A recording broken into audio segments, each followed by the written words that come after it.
Hey everyone, so this week we're finishing up our series on failure. And we've looked at before how failing isn't always the worst thing, that you can in fact learn things from it, and that you should understand that through failing and through making mistakes, you can gain knowledge and skill and build upon it. But this week we're talking about something else, a little more internal thing than just that, than building upon mistakes that we've made and not being so scared to make them that we never try anything. This week we're actually going to look at a guy in the Bible who kind of epitomizes this idea of being prideful or being humble, right? There's Joseph in the Bible. If you look in the Old Testament, Genesis, that Joseph, there's a lot of guys named Joseph in the Bible, but this one is the guy who was Jacob's son in Genesis, starting around Genesis 37, and then going a little farther in the book. So go there, start reading his story, check it out. He's got a crazy life story, right? But he kind of shows what it's like when you are prideful and then when you are humble, right? His story shows what that does to you and how you react when you are one of those things, right?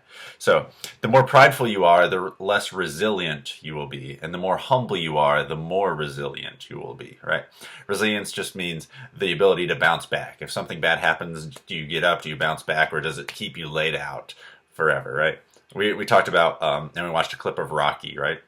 Where he gets beat up a whole bunch in his first fight, the first Rocky, right? He gets knocked down, and everyone's just like, just stay down, you're getting beat up. But he has this resilience and this desire to not give up and not quit, and he stands up, and the guy he's fighting is like, oh my gosh, I can't believe he got up, right? And that's kind of what I believe we all can have if we're humble, right? And we'll get into why here in a sec. But think about Joseph's life. If you start reading in Genesis chapter 37, right? It talks about how Joseph, first of all, like tattled to his dad. He's the youngest of all these brothers.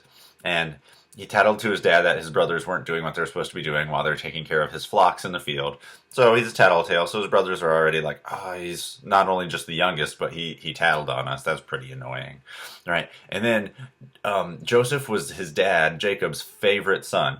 And he didn't let that just like go by and be like, oh, he's kind of my favorite. Like, no, he made sure everybody knew it, right? He gave him this coat that had all of these intricate colors woven into it. And back then that was a thing because they didn't like have a bunch of different colors of coats because it cost so much money to get wool and to make the thing to wear that, right? Like a coat of many colors cost a lot of money. So if you gave that to someone, it was a gift. You were saying, this person, I like them a lot.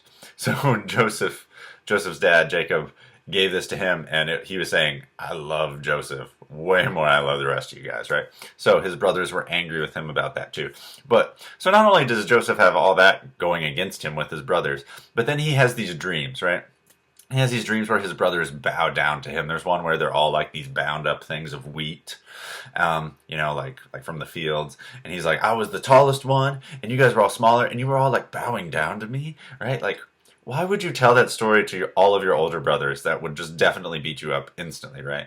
His brothers do worse than beating him up. They're like, we should kill him. And one of his brothers is like, yeah, maybe not. So they throw him in a pit, and they're like, well, we'll just leave him here, and maybe he'll die. And then another one's like, yeah, I still don't think we should kill him, maybe. How about we sell him? There's some guys over there. They're like traveling through. We could sell him to him. We could make some money, and we won't have to kill him. It'll be great. So that's kind of what happens, right? His boastfulness, his bragging, his pridefulness gets him in this trouble, right? His pridefulness gets him to this point where his brothers do not care about him at all, right? Pridefulness invites pain and difficulty into your life, right? Joseph was abandoned, betrayed by his family, abused, sold into slavery, and then when he got there, he was accused of being inappropriate with his boss's wife. So his boss in Egypt had him thrown into jail, and he lives in a foreign land for most of his life, right? Like that's kind of what goes down for Joseph in his prideful state. right? Pride makes hardship fatal, but humility makes hardship temporary.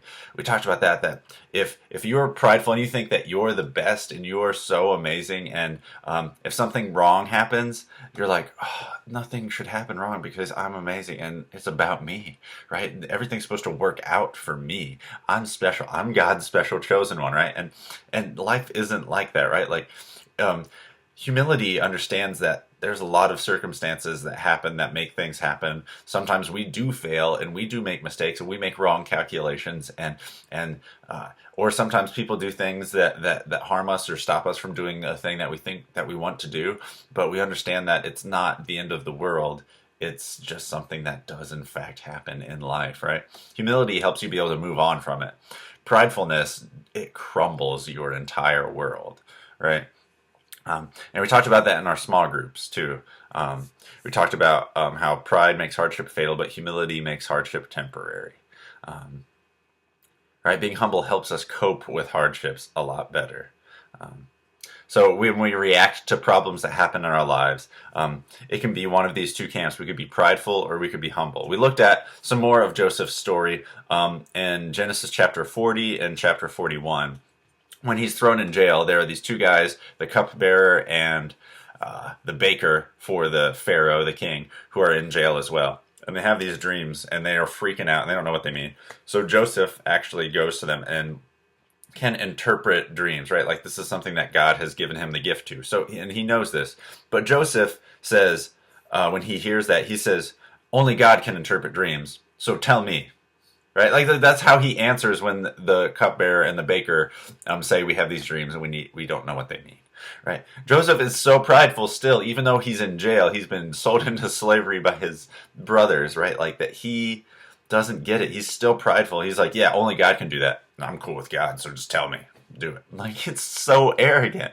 He doesn't get it. But then later, he's still in prison. Those guys get out. All the things that he says in those dreams happen.